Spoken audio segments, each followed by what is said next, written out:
Today it feels like I'm stepping out of a bit of a haze. In the past 48 hours, I spent roughly 26 or 27 of those playing Destiny 2.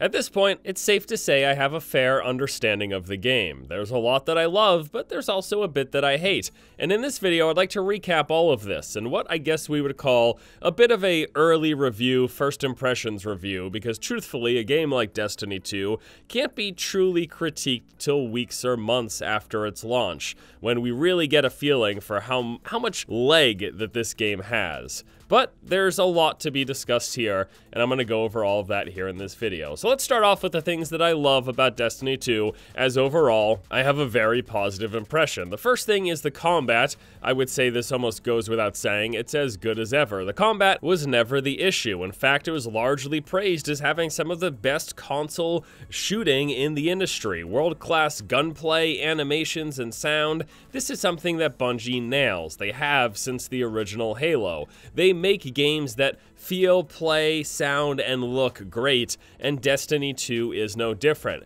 If you played Destiny 1, you pretty much know exactly how Destiny 2 plays, with the exception of them adding an additional skill and tweaking some things here and there, but the combat, the gameplay, it's the same, and it's as good as ever. The next thing that I love are the new zones. We're talking about the planets and moons, the explorable parts of the game. There's Earth, Titan, Nessus, and Io. Each very distinct and beautiful in their own way. In fact, there were many times that I stopped in legitimate awe at the things that I was seeing. It doesn't happen very often that in video games I'm almost taken aback by what's displayed on the screen. It sounds really cheesy and you probably won't even believe me, but I'm telling you, it happened a couple of times here in Destiny 2. There were certain set pieces that I thought looked absolutely fantastic. I think more importantly though than their looks is that they're big and fun to explore. And this is largely thanks to the increased focus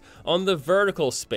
It's not just this big open map that you go around and explore the borders. There's a lot of height and there's a lot of depth. There's areas and nooks and crannies to go into and explore, and there's reasons to be there, which we'll go into in the next thing that I love, which that there is so much to do. Vanilla Destiny's one of the primary issues was a lack of stuff to do. There were patrols and there were some public events, and you had the strikes in the Crucible, but all in all, Vanilla Destiny felt pretty threadbare. Now this was something that they alleviated over time with the DLC, but base Destiny 2, it's got a shit ton to do. First off, we have the zones. As I mentioned, they're big and expansive. They have a lot of vertical space, but what do you do in all of this space? Well, there's the Lost Sectors, which are these little hidden mini dungeons scattered all throughout every one of the maps, and I'm going to talk a bit more in depth about those later, as they are one of my favorite parts of Destiny 2. There's the adventures, which are essentially these multi-step quests that you'll get. There are public events, which pretty much come down to an invasion of one of the enemy factions in one of several different ways. You'll have to engage in them, stop them from doing something, blow up a boss, whatever. These big events that in many cases require multiple people. And the neat thing about these is there's also hard mode variations that you have to trigger by doing certain things while the public event is taking place. There are the patrols, which were there in Destiny 1. You can think of these as side quests, fairly simple objectives: kill a few enemies, collect stuff that they drop, or go somewhere and observe an area. There are challenges, which are fun objectives in each region. It appears like these refresh every single day, and they'll have you doing various things within the region, and once you complete them, you get a reward. There are golden chests scattered throughout the map. Similar to the Lost Sectors, these are actually shown on the map itself, and you have to dig around and find them once you get to the location where they are marked with the indicator, and when you do, you get a reward. And then finally, there's reputation vendors, which all of these things that you're doing, going into Lost Sectors, completing adventures, doing public events, doing patrols, doing the challenges, opening golden chests, all of that will feed into the reputation vendor for that particular zone, and you essentially feed them these tokens or these things that you've collected, their reputation goes up. Every time you fill the bar, you get some loot. It's a constant, basically a suite of activities and things to do where you've got that positive feedback loop of always feeling like you're progressing and getting something new and getting something relevant. And again, there's so much to choose from. Outside of the zones, the planets and moons themselves, there's also the strikes, the normal and nightfall versions, which are a hard mode variation of the strike, and we have the raid coming up very soon. There's the Crucible PvP with both quick play and competitive options. That's seen some changes since Destiny 1, but the PvP in this game has never been my main focus, as I am here for the looter shooter aspect. There's other games that I play for PvP, but the PvP in Destiny 2, from what I've played, seems interesting enough, and it seems like something that could keep people captivated. There are meditations which allow you to repeat a harder version of a main story mission for reputation and loot, and that is basically it. But as you saw, that was a hell of a lot to do. There is so much to do. Destiny 2 is not wanting for activities. Now, when I was playing and streaming this game in the past 48 hours, I was asked when I brought this point up, yeah, there's so much to do, but is it any fun? And my simple answer to that is, if you enjoy playing it, then having things to do is indeed fun. And I think there's enough variation between the lost sectors, adventures, events, patrols, doing the strikes, the PvP, all of that stuff. There's so much variation, there's so much of it that, yeah, I think it is a lot of fun. The next thing that I love in Destiny 2 is the strikes. This is one of my favorite things about the original Destiny. The strikes, the nightfall variations, and then of course eventually the raid. Bosses in Destiny 2 have been fun. They've been enjoyable to fight, interesting and varied mechanics in each one of the boss fights. They've been set in pretty cool and interesting looking areas, and the nightfall missions seem as challenging and fun as ever, putting twists and variations to what was the original strike, making it much more difficult. And while I am enjoying the strikes and I'm looking forward to the weekly nightfall missions, I am mostly excited to see the raid, but unfortunately at this point, again, since it's only 2 days out from launch, it's not here yet, but it will be coming very soon. Next up on the things I love about Destiny 2, we have got the streamlined grind. Overall, simply put, they've made it a lot more simple and straightforward. There's still plenty to grind, as that is basically what Destiny is all about. You want to draw comparisons to games like Diablo, Borderlands, Warframe. This is a loot grinding game. You will be going either through farming reputation vendors, or for going through strikes, or for doing PvP, trying to acquire more loot until you get exactly what you want with the exact stats that you want and the exact type of build that you want. That is what this game is all about. But simply put, again, getting gear, pretty straightforward. All you do is play the game.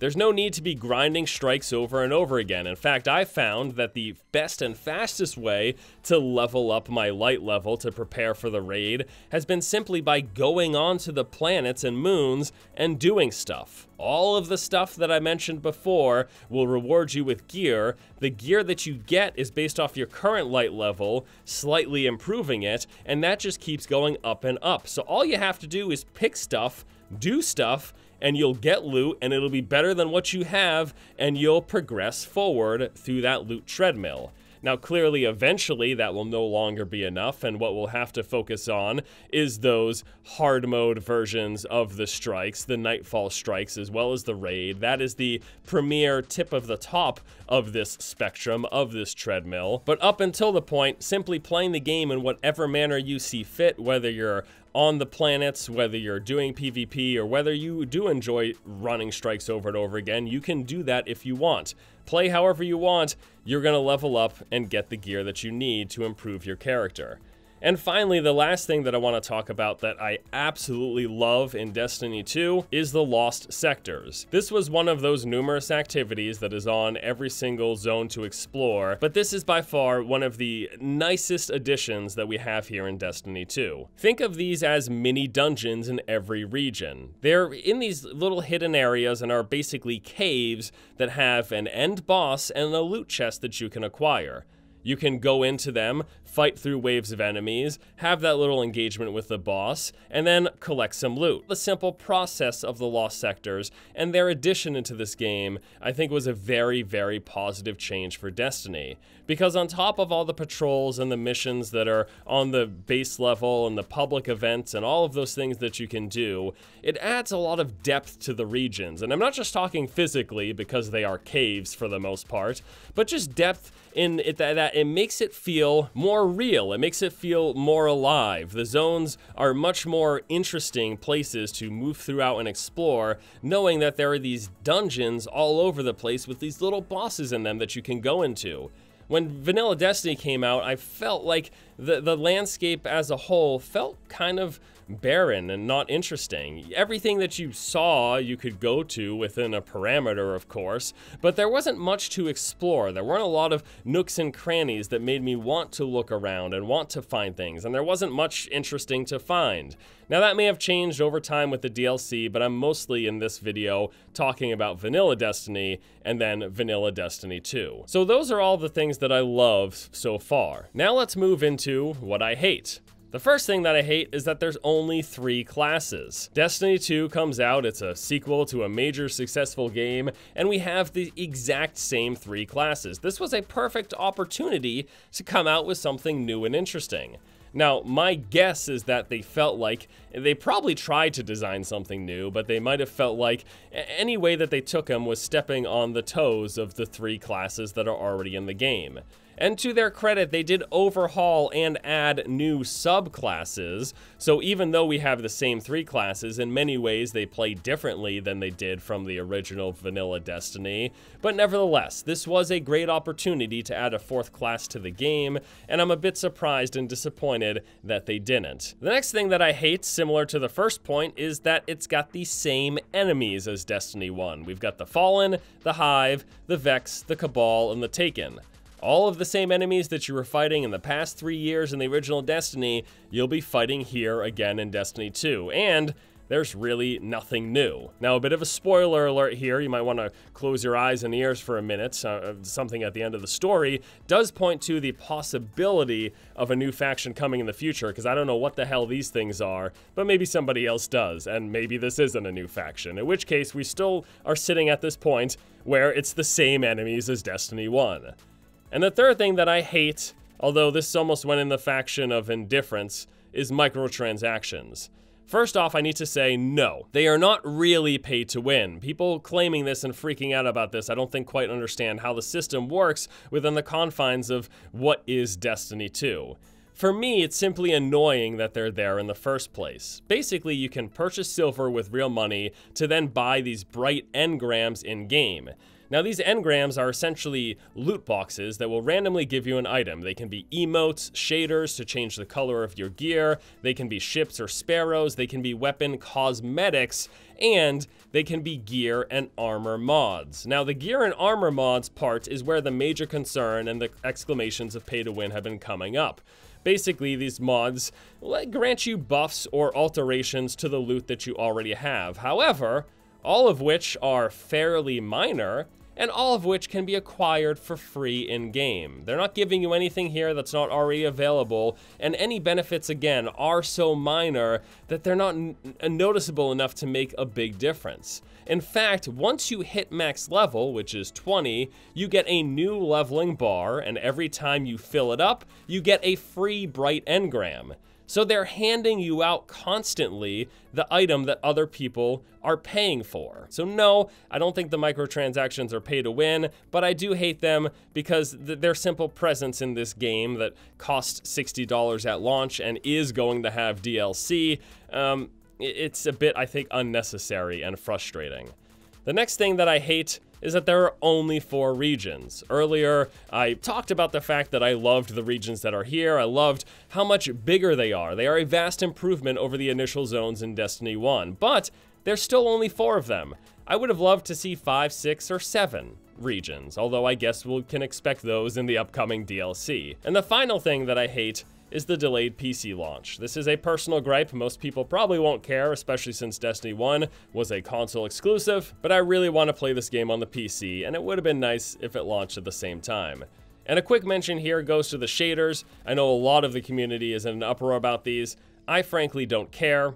This falls in the general category in all games for me as a cosmetic that in no way affects gameplay. So shaders have turned from a permanent thing that you could put on any item once you've unlocked it, changing its color, to a one-time use item. Obviously, this plays into the Eververse, the fact that people can pay for loot boxes that unlock more shaders. But again, it's cosmetics. I don't care. It's not a personal issue.